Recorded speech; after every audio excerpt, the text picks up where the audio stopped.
Epístola de Paulo, primeira Epístola de Paulo aos Tessalonicenses, capítulo 5, versículo 12 em diante. Estamos chegando aí ao término desta epístola. Todos encontraram? Então vou ler, os irmãos, por gentileza, acompanhem. Diz assim: agora vos rogamos, irmãos, que acateis com apreço os que trabalham entre vós e os que vos presidem no Senhor e vos admoestam, e que os tenhais com amor em máxima consideração por causa do trabalho que realizam. Vivei em paz um com os outros. Exortamo-los também, irmãos, a que admoesteis os insubmissos, consoleis os desanimados, ampareis os fracos e sejais longânimos para com todos. Evitai que alguém retribua outrem mal por mal. Pelo contrário, segui sempre o bem entre vós e para com todos.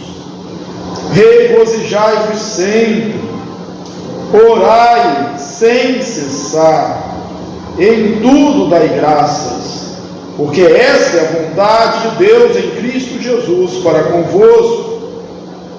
Não apagueis o Espírito, não desprezeis as profecias, julgai todas as coisas, retende o que é bom, abstende-vos de toda forma de mal.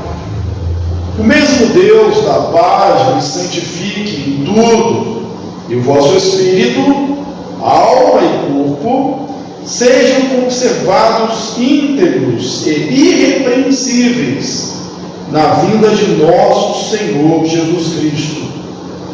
Fiel que vos chama, o qual também o fará. Irmãos, orai por nós. Saudai todos os irmãos com ósculo santo. Conjuro-vos perante o Senhor, que esta epístola seja lida a todos os irmãos. A graça de nosso Senhor Jesus seja convosco. Amém? Irmãos, depois de ter concluído o seu ensino, a sua instrução sobre questões éticas, sobre a moral e, sobretudo, sobre a segunda vinda de Jesus, a parousia, Paulo, aqui no término, ele fala de uma questão prática, de uma questão tão relevante para a vida da igreja, quanto é a gente ter um fundamento, uma fundamentação doutrinária sólida, a saber, os nossos relacionamentos, a nossa forma de tratar com as pessoas, com os líderes, conosco mesmo, entre irmãos, e também o nosso relacionamento com Deus. Então ele vem para uma parte bem prática. Começa dizendo assim: agora vos rogamos, irmãos, que acateis com apreço os que trabalham entre vós. Acateis, recebeis com apreço os que trabalham entre vós, com máxima consideração, com muito valor. Aqui a gente vê o relacionamento, o correto relacionamento entre a liderança e os liderados. Há uma necessidade de se acatar, de se ceder com apreço, com carinho, que haja a valorização. Às vezes, o que nos cansa no trabalho, e em todas as áreas, não só na igreja, não é tanto o trabalho, mas as dificuldades, os problemas, as lutas que surgem justamente nos relacionamentos. Um pouco mais abaixo, a gente vai ver que Paulo fala de submissos, de insubordinados, usando uma linguagem bem bem militar. Havia possivelmente esse tipo de crente em Tessalônica. A carta é uma carta específica à igreja de Tessalônica, mas certamente essas situações aconteciam em outras igrejas. Inclusive, depois os irmãos leiam com calma, no capítulo 12 de Romanos, a gente tem um texto que é bastante parecido com esse aqui, né? Que tem alguns textos que a gente coloca ali, o William Hendricks, por exemplo, coloca ali o texto um lado do outro, e a gente vê que realmente há bastante semelhança, né? Seguir a paz, né? Viver em paz, né? Há apenas algumas mudanças, né? Então, a primeira coisa aqui é que haja um recebimento, né? Um acatar com apreço. Só que esse apreço à liderança, e esse é um princípio cristão, não é por causa da posição, não é por causa do status, não é por causa da pessoa em si. Não, nada disso, nada disso. Eu lembro que eu via, né, alguns pastores, né, principalmente no início do ministério, falavam assim: tem que usar a autoridade pastoral. E aqui eu falo: mas que negócio de autoridade pastoral? Não adianta você falar: eu sou pastor, pronto, acabou. Isso não funciona. Essa autoridade é uma autoridade que é conquistada.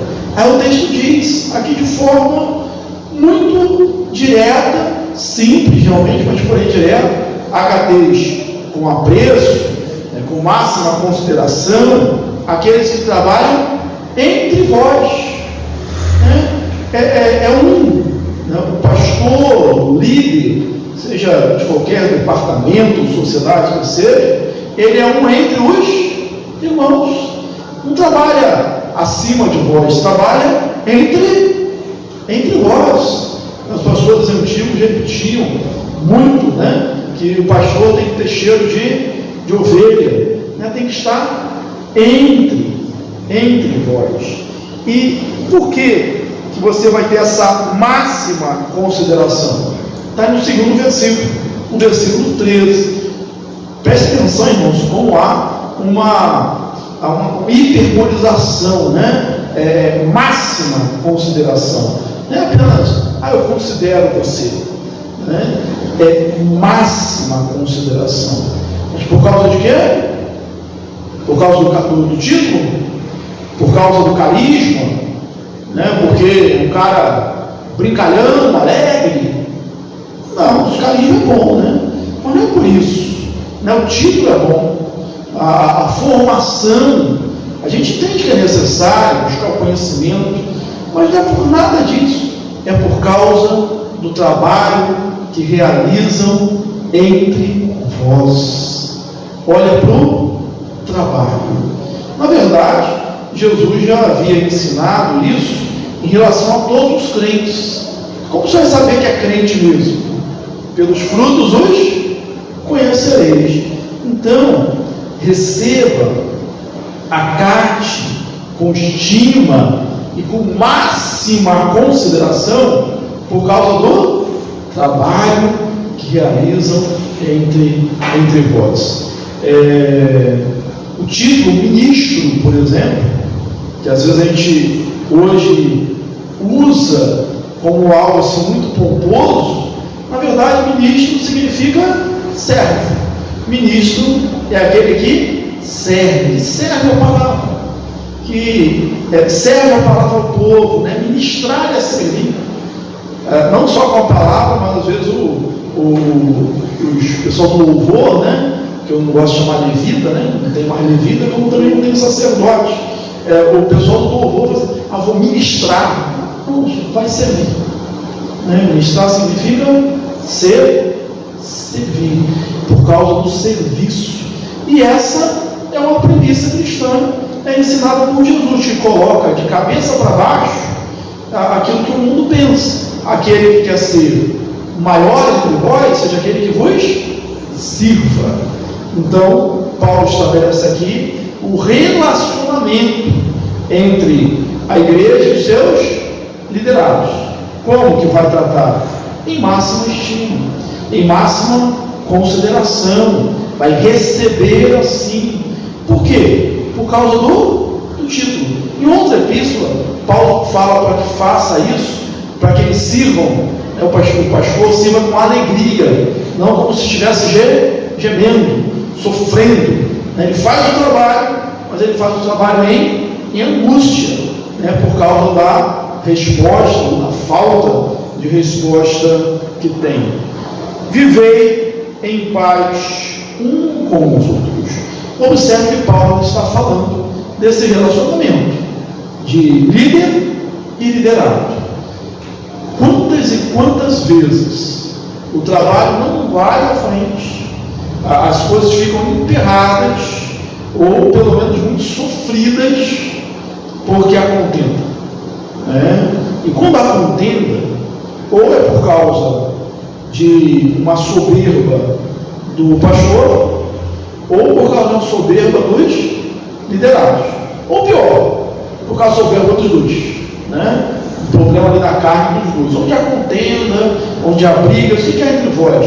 Senão dos desejos que militam na vossa carne. Porque se houver esse princípio do serviço cristão, não haverá, A humildade precede a honra, é o contrário, o soberbo precede a queda. O bem-aventurado é aquele humilde de espírito, é o manso, é o que chora, é o que tem fome e sede de justiça. O texto lá de Mateus, no capítulo 5. Então, vivei em paz um com os outros. No versículo 14, ele agora abre mais esse leque, o campo se torna maior, porque ele fala de exortação. E já que a gente está falando do líder e liderado, ainda hoje, mesmo com a herança que nós temos da reforma, e qual é a herança que eu estou falando? A reforma ensinou o sacerdócio universal de todos os crentes. 1 Pedro diz isso lá no capítulo 2, vós sois raça eleita, sacerdócio real, nação santa, povo de propriedade exclusiva de Deus, a fim de que proclameis as virtudes, o poder daquele que vos chamou das trevas para a sua maravilhosa luz. Todos nós somos sacerdotes, nós somos raça de sacerdotes. Não existe aquele um que vai fazer e um que seja tão somente o único responsável. Lógico, há uma maior responsabilidade da liderança, sem dúvida, mas o trabalho é de todos. Então peca, erra, falha e sofre a igreja que acha que é a liderança que vai fazer tudo. Nós somos um corpo, é o corpo de Cristo. E esse corpo ele tem que estar bem ajustado, consolidado. Cada um tem que desempenhar bem o seu papel, porque senão as coisas não fluem. Então é necessário que haja essa harmonia. Aí ele fala aqui de três grupos. Exortando-os também, irmãos, que admoesteis os insubmissos, consoleis os desanimados, ampareis os fracos. Ele coloca 3 tipos de pessoas aqui, Deixa eu ver se eu pulei aqui. Sim, deixa eu voltar aqui. Quando eu falei de 3 aqui, eu lembrei que eu tinha pulado. Eu falei, tem outra coisa que tem 3 também. Apenas para não passar aqui em branco, quando ele fala de receber com apreço, ele vai especificar 3, não vou falar grupos, porque é o mesmo grupo, mas 3 características daqueles que lideram, aqueles que estão à frente, aqueles que trabalham, os que presidem e os que vos admoestam. Não é 3 tipos de líderes diferentes, é o líder que faz isso. Ele está entre, ele preside, e veja bem, essa presidência ou superintendência, ela não é algo imposto, melhor dizendo, é algo que foi designado por Deus. E presidem como? Aqui é bem claro: presidem no Senhor. Presidem no Senhor. E vos admoesto. Os presbíteros aqui sabem, na verdade todo membro sabe, que quando a gente vai receber alguém na igreja, e no nosso manual litúrgico, o pastor sempre pergunta, está previsto lá no manual litúrgico: você promete ser submisso aos oficiais da igreja, a liderança da igreja, oficiais dessa igreja? Só isso? Tem outra partezinha, não tem? Não, você não promete ser submisso aos oficiais dessa igreja, ponto. Você promete ser submisso aos oficiais dessa igreja enquanto esses permanecerem fiéis às Escrituras. O nosso compromisso é o compromisso com a Escritura. O líder, ele perde esse papel, essa posição, quando ele deixa de ser fiel às Escrituras. Então, não é uma obediência cega, é uma obediência enquanto o líder estiver obediente às Escrituras. A presidência é a presidência no Senhor. E o destaque está lá em cima: trabalha entre vós, é um com a igreja. E aí vamos aos três, aqui, os três seguintes que eu tinha mencionado aqui: os insubmissos, os desanimados e os fracos. Como eu disse, era uma carta específica à igreja de Tessalônica, mas esses três grupos de crentes eram encontrados em qualquer igreja do primeiro século. E aí você pode perguntar e dizer assim: não, pastor, do nosso século também, desse século agora também. Os insubmissos, os insubordinados, os desanimados e os fracos. Haviam aqueles, irmãos, que não queriam se submeter, aqueles que não queriam obedecer, aqueles que, eu vou para onde meu nariz apontar. E em todos os lugares, principalmente na obra de Deus, há necessidade de ordem. É por isso que, por vezes, a gente vê a comparação, no Novo Testamento especialmente, mas no Antigo também, da igreja como um exército, a figura ali militar, Paulo fala de uma armadura, uma ordem. Lá no Antigo Testamento a gente vê: diga ao povo para que marche. E isso diante do Mar Vermelho. Mas o acampamento, a gente vê uma descrição, 3 tribos ao norte, 3 tribos ao sul, a leste, a oeste, é dividido, certinho. E aí, quando havia o toque da corneta, da trombeta, os povos, eles marchavam, mas tem uma descrição ali que uma tribo marchava numa ordem. Primeiro tal tribo, que agora não lembro, não foco no nosso estudo, mas havia uma ordem. Na igreja é necessário que haja ordem. Havia aqueles que eram submissos. E, irmãos, eu lembro de um amigo, que ele disse assim certa vez, não vou julgar o mérito da questão, se ele estava certo, se a liderança estava errada, mas eu lembro que há algum tempo ele disse assim, que ele saiu da igreja porque ele não estava se entendendo com a liderança, e ao invés de ficar brigando, era melhor realmente sair, o melhor, na verdade, é que haja quebrantamento, mas em último caso, isso é melhor realmente do que ficar brigando, de ficar empurrando contra o outro, puxando para um lado, puxando para o outro. Então há sempre aqueles que são insubmissos. Não deve haver, deve haver aquela promessa que o crente fez quando professou a fé. Você promete? Prometo. Enquanto for fiel à Escritura. Não, agora, pastor, não posso, presbítero, não posso, porque vocês não estão sendo fiéis às Escrituras. Seria a única concessão desobediência. Fora isso, é necessário que haja submissão. Então, é um grupo de insubmissos. E o que ele está dizendo aqui em relação aos submissos? Você manda embora? Não, você não manda embora. O que você faz com ele? Você, exortando também, irmãos, aos que admoesteis os insubmissos. O que você faz? Você admoesta.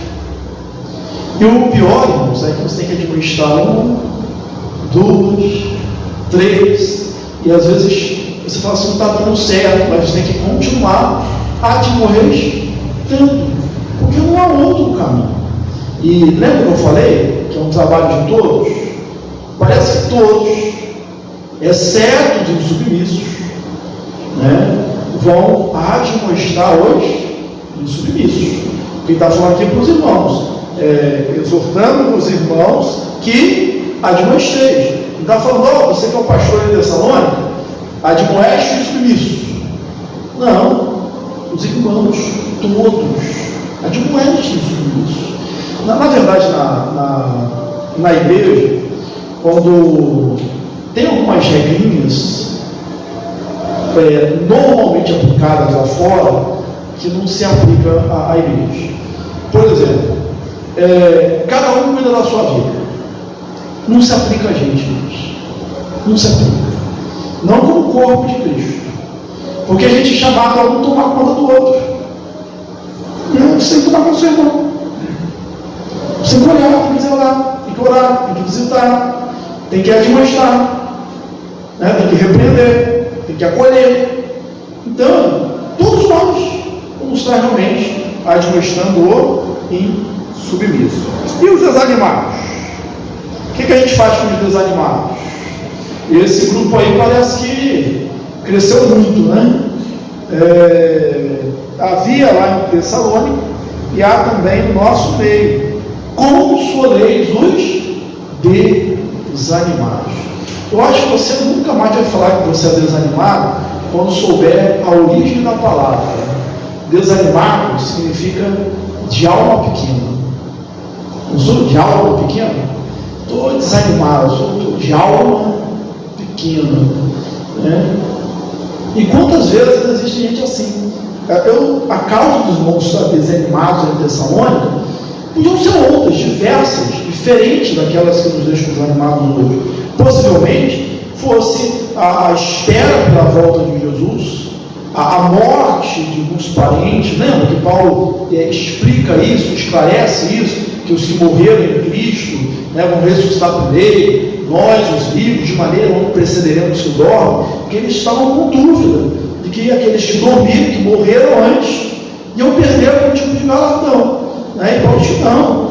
E também eles estavam preocupados, se Jesus voltar, vai estar preparado? Vai estar preparado? Não, você não está preparado, vocês são aqueles que andam na luz.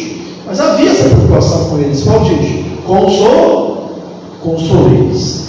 Eu lembro que eu preguei aqui na igreja já, a gente está pregando Mateus ainda, exposição contínua no texto, capítulo a capítulo. Nós pregamos sobre o texto que falava sobre a vida de Jesus, e que dizia assim: ele não quebrará, ou não partirá a cana quebrada, e nem apagará o borrão que fumega. Para lembrar, nós pegamos sobre esse texto, e quer dizer, ele não vai ferir mais o ferido, não tem aquela chamazinha que está quase apagando, ele não vai acabar de apagar, ele vem e acende, ele vem e cura. Jesus é diferente. O que a gente vai fazer com o desanimado, irmãos? Não é acabar mais com ele, não é desanimar mais ele, não é dar razão ao desânimo dele. A gente vai consolar. E você já viu alguém consolar de longe? Para consolar, irmãos, tem que estar perto. E a palavra consolo, ela vem disso, estar perto. É necessário estar perto para consolar. Por isso que nós somos um corpo, nós somos uma família em Cristo. São as metáforas usadas constantemente no Novo Testamento. Então, um grupo é os insubmissos, o outro é os desanimados. E o outro grupo são os fracos. Fracos, aqui pode ser o fraco fisicamente, o enfermo, mas a gente não vê aqui dentro da epístola de Paulo aos Tessalonicenses nenhum motivo para a gente entender assim. Pode ser o fraco moralmente, que eu acredito que seja realmente essa a questão, e o fraco em relação à espiritualidade, ou melhor, à lei. Paulo, no outro texto, em Romanos, ele chama de fraco aquele irmão que não comia carne. Então, assim, o forte pode comer, o fraco não pode. Mas naquela epístola, quando ele está tratando disso, ele está falando de questões cerimoniais. Parece que não está tratando aqui. Ainda que pudesse haver em Tessalônica crentes de origem judaica que tivessem também essa dificuldade. Mas como Tessalônica, a capital ali da Macedônia, na Grécia, um lugar com muita permissividade, com muita promiscuidade, é bem possível que esteja falando do fraco em relação à moralidade. O fraco na carne. Não é aquele que o pessoal fala aqui, a carne é fraca. É bem possível que seja essa questão. Alguns irmãos que caíam nos pecados carnais, nos pecados sexuais, que eram fracos para isso.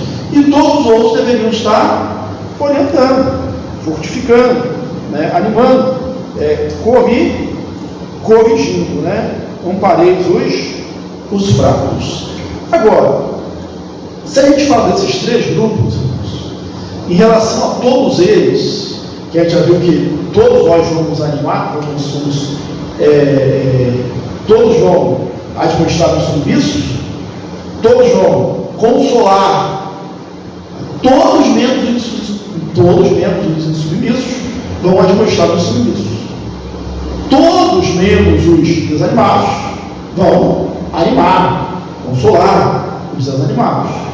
E todos menos os fracos vão amparar os fracos. Agora, presta bem atenção. Você pode dizer assim: eu não tenho mais paciência para isso. Eu não tenho mais paciência para isso. Aí Paulo parece que escutou você falando isso. Porque deveria ter gente igualzinho você lá em Tessalônica, assim: sejamos longânimos com todos. Sejamos longânimos com todos. Há duas palavras no grego para longanimidade. Se eu não me engano, quando a gente expôs aqui a epístola de Paulo aos Filipenses, nós falamos essa palavra.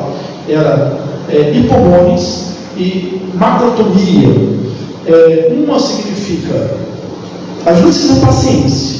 Uma é paciência com as pessoas, paciência com as pessoas, e outra é paciência com as circunstâncias, aquela capacidade de seria uma resiliência, você apanha, sofre, mas você é paciente com a circunstância, você se fortalece, você não simplesmente suporta, mas você cresce diante das circunstâncias. Tem gente que sabe ser paciente com as circunstâncias, mas não é paciente com as pessoas. Tem gente que é paciente com as pessoas, mas não tem paciência, não tem essa capacidade de superar as circunstâncias. E tem gente que não é paciente nem com uma nem com a outra, Mas Paulo está falando: sejamos longânimos com todos. Mesmo porque, irmãos, é um fruto do Espírito, lá em Gálatas, capítulo 5. Mas o fruto do Espírito é amor, alegria, paz, longanimidade, benignidade, bondade, fidelidade, mansidão, domínio próprio. Longanimidade é um fruto do Espírito e é um dos atributos comunicáveis de Deus. Deus é longânimo.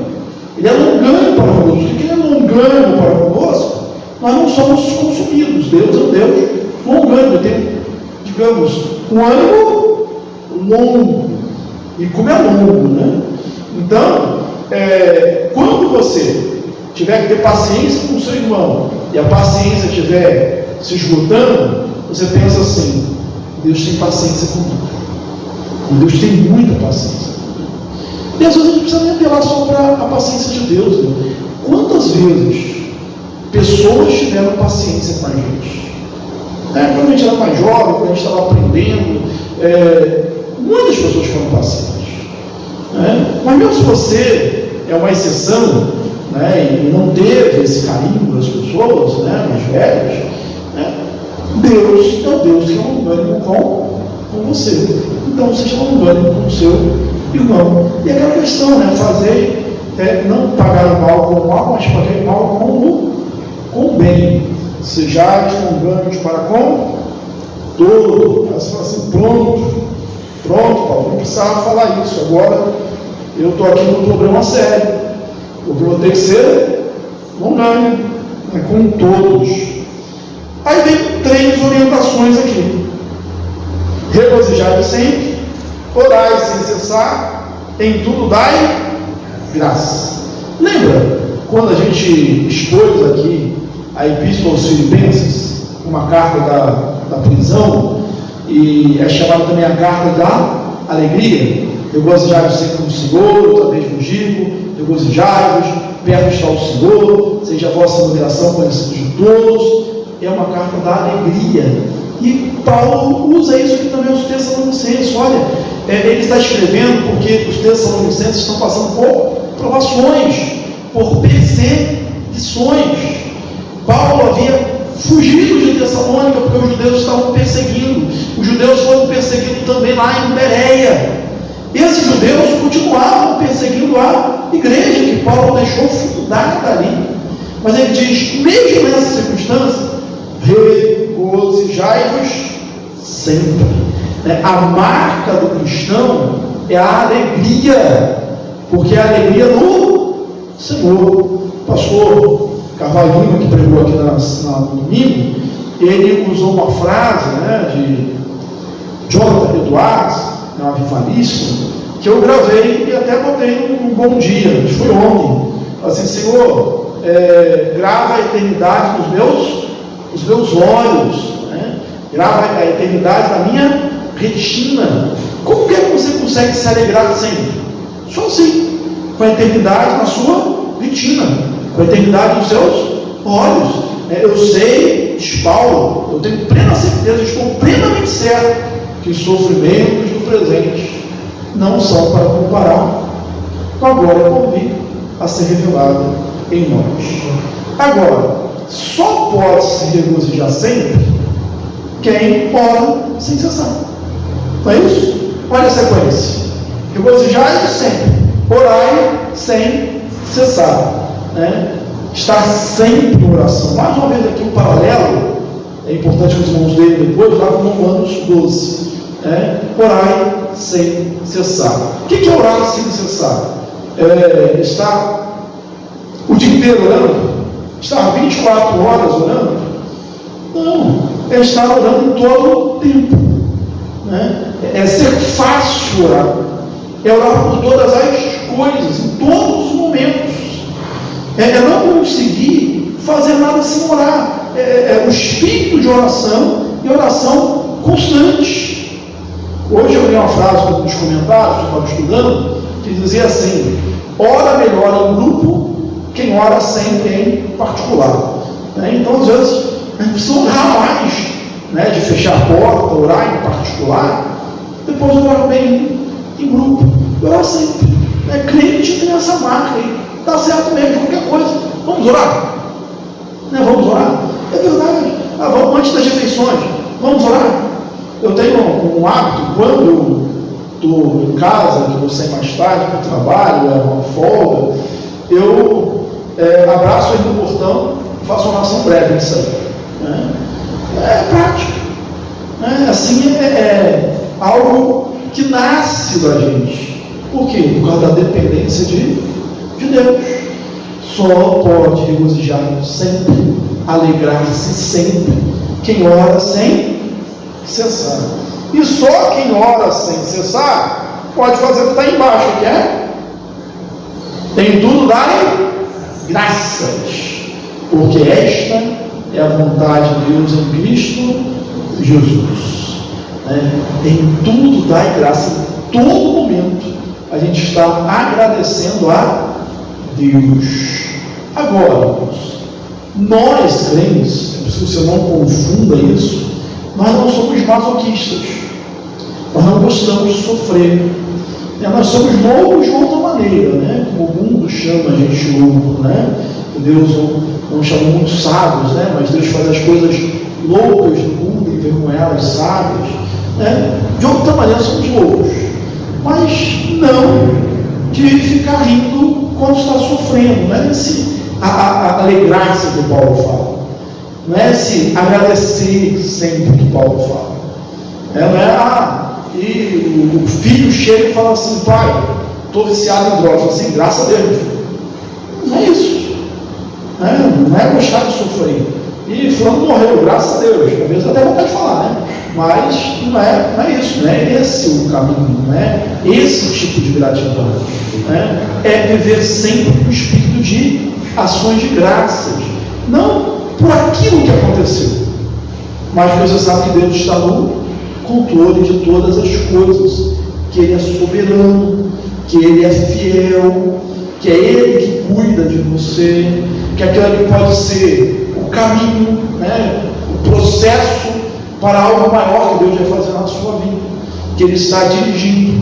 Então você não dá graça, você não dá graça porque está doente, você dá graça porque Deus cuida de você. Então sim, em todo o tempo você dá graça, mesmo no meio da enfermidade, Ele está cuidando de você. Em tudo dai graças, porque essa é a vontade de Deus em Cristo Jesus para convosco. Eu não estou nem falando que o problema é a vontade de Deus. A vontade de Deus é que você dê graças, que você viva agradecido a Deus. E agora vem aqui mais orientações em relação ao Espírito, que diz assim: não apagueis o Espírito, não desprezeis profecias, julgai todas as coisas, abstende-vos de toda forma do mal. Não apagueis o Espírito. O Espírito Santo, como pessoa da Trindade, Deus Todo-Poderoso, a gente não pode apagar, mas a gente pode apagar a influência dele. A gente pode resistir o Espírito, e isso é um perigo, como hoje há esse perigo também. Não apagueis o Espírito. O credo apostólico que a gente cita aqui, eu sei que você já tem declarado aí, decorado, diz assim, na sua última parte: creio no Espírito Santo. Eu creio no Espírito Santo. A igreja precisa do Espírito Santo. O Espírito Santo que convence o homem da justiça, do juízo, do pecado. Nós necessitamos a chama, no sentido de ser aquilo que move a igreja, Lembramos que é uma pessoa, a gente não pode esquecer disso. O tempo todo, nós precisamos do Espírito. Como a gente faz isso? Não acreditando, vivendo uma vida de pecado, não buscando a Deus, nós estamos apagando, minando isso na nossa vida. Não desprezeis profecias. Irmãos, é bom a gente lembrar, colocar o texto no seu devido contexto e não fazermos um tipo de anacronismo. O que é anacronismo? É você pegar uma coisa e colocar ela fora do tempo. Você querer explicar uma coisa lá do passado com a sua cabeça de hoje. Dizer que lá eu não faria assim. Não, você faria assim com a sua cabeça de hoje. No passado você tem uma outra forma de viver. Então, Paulo está escrevendo num tempo que o cânon da Escritura não estava formado, ainda estava sendo dado revelações. Então, essas profecias, profetas, não é aquele que não é igual vidente, não é aquele que está falando do futuro, prevendo o futuro, mas aquele que está dando a revelação de Deus, a vontade de Deus para a igreja. Então, estava sendo revelado, então você não despreza isso. Mas mesmo assim, olha o que ele diz: julgai todas as coisas. Mesmo naquele tempo, olha, se está diferente da tradição dos apóstolos, se está diferente daquilo que Jesus ensinou, você não vai acreditar. Naquele tempo mesmo, Paulo já falava: olha, se nós, ou mesmo anjo vindo do céu, nos pregar o evangelho que vale em vez, seja anátema. Inclusive, há um outro texto, acho que não é aqui em Tessalonicenses, que se alguém pelo Espírito diz anátema, Senhor Jesus. Então a gente pode estar falando pelo Espírito e está chamando Jesus de maldito. Aí você vai acreditar? Não, você não vai acreditar, mesmo que diga que está falando pelo Espírito, porque é uma contradição. Então é necessário que julguemos todas as coisas e retenhamos o que é bom. A palavra de ordem aqui é discernimento. Naquele tempo havia revelação. Hoje, irmãos, em relação à revelação de Deus, não há mais revelação. Deus já falou, Deus já expôs. Por isso que a nossa pregação, a gente fala que é a pregação bíblica, é uma pregação expositiva. Cabe ao ministro expor a Bíblia e não inventar novas verdades. Então, julgai todas as coisas, retende o que é bom e abstende-vos de toda forma do mal. Apartai-vos, ou fugir de toda aparência do mal. Isso é uma mensagem muito oportuna, irmãos, para todas as épocas, para a gente hoje. Às vezes o crente brinca com o pecado, ele acha que é muito forte, ele subestima a tentação. Então, foge da aparência do mal. Eu gosto muito do exemplo de José. José ele podia ter ficado ali na frente da mulher de Potifar e disse: não, estou no outro nível, sou um cara diferenciado, não preciso fugir não, isso não me atinge. Não, ele é jovem, testosterona já está à flor da pele. O que ele faz? Foge. E foge. Então tem que fugir da aparência do mal, evitar. Deixa que diga que você é chato, deixa que diga que você não é sociável, mas se há ali possibilidade de pecar, foge da aparência do mal. Mesmo que não seja o mal em si, o pecado em si, mas pode levar ao erro. Então você foge da aparência do mal. Nós vamos caminhando aqui para a conclusão. O voto do apóstolo: o mesmo Deus de paz nos santifique em tudo, e o vosso espírito, corpo e alma sejam conservados íntegros e irrepreensíveis na vida de nosso Senhor Jesus Cristo. E aí você talvez, que é um crente mais maduro, mas você falou: pastor, é ruim, não é ruim não, é ruim, do senhor acabar logo. Com esse versículo aí é difícil acabar logo, que é mexer no ponto aí bem polêmico. Esse é o único texto que aparece corpo, alma e espírito na Bíblia. Só haverá problema aqui se você começar a perguntar assim: mas eu acho que Paulo é um dicotomista então, porque não é a ênfase do texto. A ênfase do texto é que Deus nos santifique, nos guarde todo o nosso ser, toda a nossa vida. E se você lembrar, havia na filosofia grega, no pensamento grego, aquela questão do corpo é mau e o espírito é bom. Então não é só o corpo, não é só o espírito, é a totalidade do ser humano. Guarde aí, volta aí: corpo, alma e espírito. Ele usa essas três coisas, dividindo assim. Só que ele não está falando de tricotomia, não é esse o objetivo dele. Em outros textos a gente vê que Paulo é dicotomista. Agora, o que a gente vai fazer, irmãos? A ênfase do texto é a totalidade do ser humano.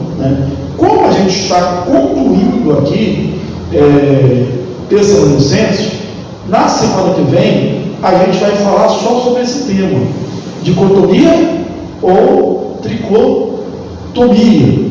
Né? Vamos abordar, lembrando que, da mesma forma, quando a gente fala sobre escatologia, amilenismo, pré-milenismo, pós-milenismo, a gente fala sempre com respeito aos outros. Né? Não há aqui todas essas correntes. Existem crentes, né, que creem de coração, e existem expositores, né, mestres, doutores, gente que estuda a fundo, né, e defende. Na igreja reformada, normalmente, nas nossas confissões, nós somos dicotomistas, e vamos ver isso. Eu lembro de um livro, né, que o pastor usava como exemplo, assim: olha, no final, vamos assim, no fim, quando o negócio é para valer mesmo, todo mundo é dicotomista. Porque ele diz assim: corpo, pó, o espírito sobe para Deus. Né? Não fala de mais nada. Né? Quando ir para valer, finalizando, todo mundo se torna dicotomista. Mas a gente vai ver isso com mais detalhes na semana que vem. Mas fica claro que é só ler, ó: o mesmo Deus, o Pai, nos santifique em tudo. É isso que está querendo dizer, né? A totalidade do nosso ser. Aí ele fala: corpo, alma, espírito sejam santificados, né? Guardados íntegros e irrepreensíveis até a vinda do Senhor. Fiel é o que chama, o qual também o fará. Irmãos, orai por nós. Paulo, ele é de humildade, aquele crente dos crentes, não só aqui, mas em outras epístolas que nós já estudamos, a gente vê Paulo pedindo aos crentes para orarem por ele. Né? Às vezes parece uma figura de fraqueza, né? Mas fala assim: ora comigo, ora comigo. Né? Então fala para os crentes: olha, orai também por mim. Né? E outro texto fala assim: orai por mim, para que seja dada no abrir da boca uma palavra de intrepidez, de autoridade. Então ore por mim. Saudai todos os irmãos com ósculos santos. Era uma prática na igreja primitiva, o ósculo, o beijo. É uma prática que nós não temos hoje, né? Mas é uma prática cristã. Conjuro-vos pelo Senhor que essa epístola, essa carta, era comum fazer isso também, seja lida perante todos os irmãos. Lembra? É uma época que não existe imprensa. Não dá para distribuir para todo mundo. Então, a única forma dos crentes saberem o conteúdo é que a carta fosse lida publicamente a todos. A graça do nosso Senhor Jesus Cristo seja convosco. Que Deus nos abençoe e nos fortaleça ricamente. Amém.